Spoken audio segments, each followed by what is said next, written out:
Hello and welcome to Fragrance University. My name is Caitlin, and in the following course videos, we'll be teaching you everything you need to know about incense, from what they are, how they're made, and how you can make them a great product for your line.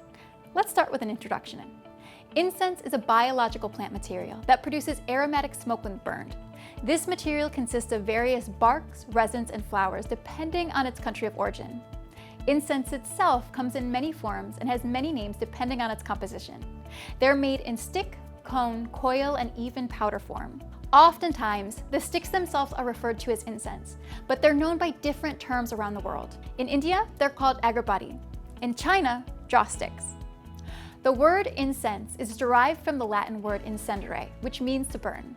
Historically, incense has been used for ceremonies, aromatherapy, and odor concealment, all of which are still common uses today.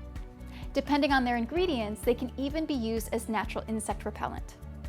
There are two ways that incense are generally classified: direct and indirect burning.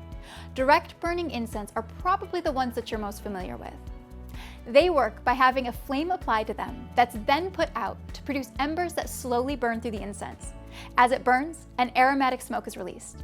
Indirect burning incense, on the other hand, requires a separate heat source that allows them to release aromatic smoke. The material used to create the combustible base of direct burning incense varies region to region.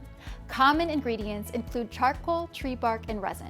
Indirect burning incense do not contain these combustible ingredients, so they're usually applied to hot coals or embers that allow them to burn and release fragrant smoke over time.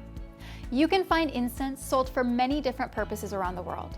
They're still used in temples and homes for ceremonial purposes across Asia. They are not always fragranced, as the religious importance comes from the smoke they produce. When they are fragranced, they typically smell of the sandalwood and agar wood used to make them. In India, they typically smell of various perfumes and spice scents. Incense also has origins in Europe, where churches burn frankincense and myrrh, two common ingredients in traditional incense. Certain types of incense are even used as timekeepers through the use of incense clocks. The incense used are made with a calculated rate of combustion, ranging from minutes to hours. Depending on how much has been burned, the amount of time since the initial lighting of the incense can be determined. Certain types of incense are even used as timekeepers through the use of incense clocks. The incense used are made with a calculated rate of combustion, ranging from minutes to hours. Depending on how much has been burned, the amount of time since the initial lighting of the incense can be determined. Incense are also used for aesthetic and air freshening purposes. In the last couple decades, they have become popular for masking the odor of cigarettes for those who smoke indoors.